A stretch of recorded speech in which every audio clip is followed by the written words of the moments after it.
the hard conversations you have to have in a company and the trust you have to have throughout all levels of the company in order to move quickly, especially in difficult times when finances are constrained or, there's a high levels of competition or we're changing strategies in order to keep up. That can erode trust and confidence within a company.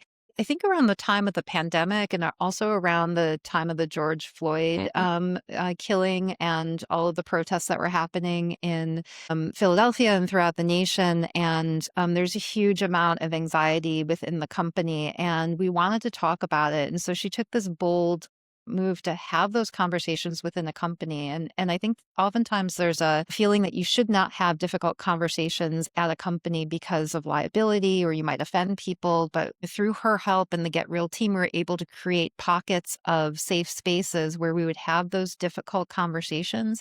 And I always felt uncomfortable in those. And then at the end of the conversations, I always felt amazed at how vulnerable and courageous everybody was. Yeah. And what that did is it allowed not only people to let off steam in a difficult time, which impacted each of us individually in our lives, but it built trust within the company, right?